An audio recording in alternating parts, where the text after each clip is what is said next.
Today's trivia question is, during the days of standalone expansions and blocks, 1996's Mirage was the big expansion with Visions and Weatherlight attached.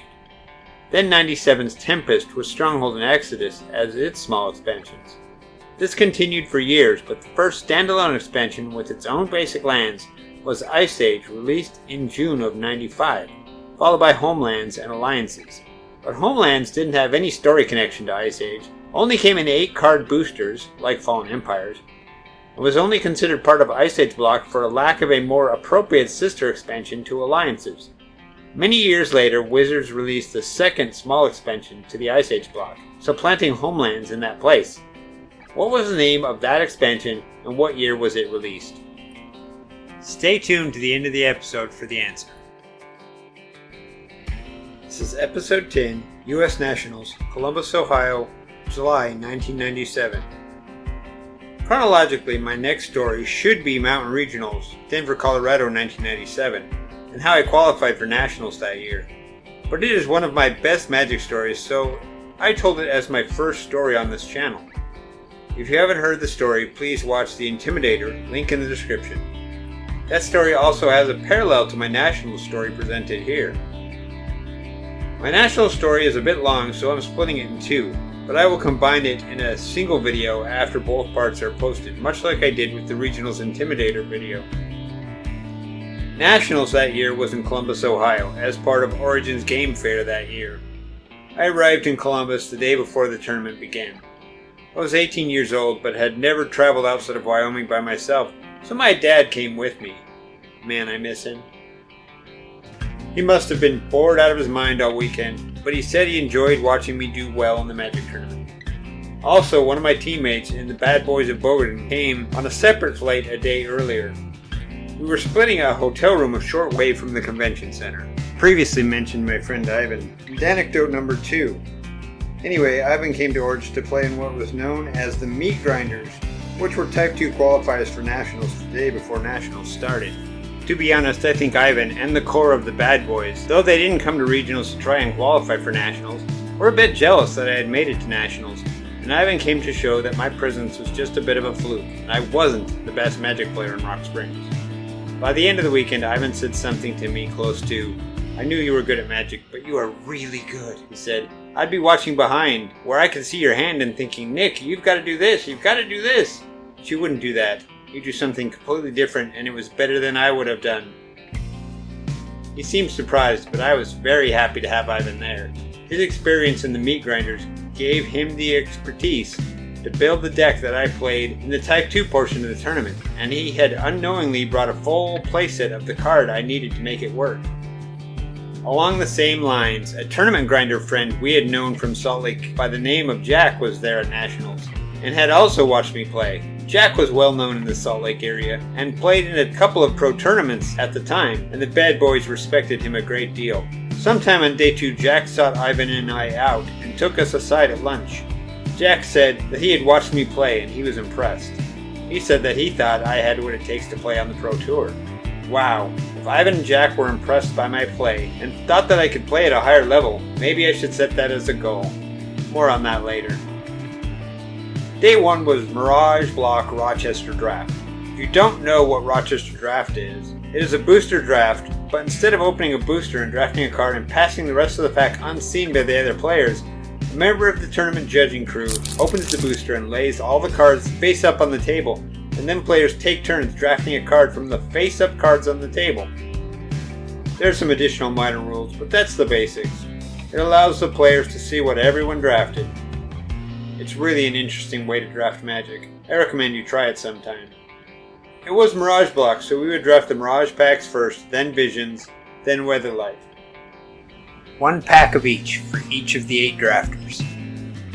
As you may know, in big limited tournaments, the packs are opened ahead of time and stamped on the front, so players can't easily cheat by adding cards to their decks. I still have all the cards I drafted that day. There was a draft followed by 3 rounds of Swiss with the players you drafted with. Then there would be another draft with players with the same record and another set of Swiss rounds. I had done 1 practice Rochester draft with my play group, knew I wanted to draft blue, black, white, and thought I was ready. I hadn't practiced enough to realize a few important points about draft. 1. An even 3-color split makes land and mana hard to manage. You are likely to get color screwed. A splash of one color is better. 2. You should not go in expecting to force a particular color or combination of colors. Instead, draft the deck that comes to you. Draft the colors that are open. And 3. Practice more than once with the best players possible. My one practice draft with my community college playgroup wasn't enough. I should have practiced with my team, the Bad Boys, Ivan, the Twins, and those guys. They were the best players in town and could have helped me prepare better. So anyway, I drafted blue, white, and black pretty evenly and built my deck with a pretty even split. Looking at the cards I drafted, I should have just splashed white, but I didn't. I won my first match and lost my second and third by getting color screwed in one of my 3 colors, leaving a third of my deck completely unplayable. I was really depressed about my 2 losses going into the second draft and hadn't really learned the lessons I needed to. I was still set on drafting blue, black, white. I remember leaning heavily on the tables as the draft began and just apathetic about the whole thing. But as I drafted the best blue, black, and white cards during the Mirage packs, I noticed I was the only drafter really taking white cards. I got 2 pacifisms in Mirage packs, a key removal spell. As the Mirage packs were drafted and I realized my white was so good, the cloud that was over me began to lift. Visions was very good to me in blue, and the Weatherlight packs were kind of a balance between white and blue, filling in the gaps. I barely drafted any black cards at all, but didn't feel like I was missing anything and had a large amount of flyers.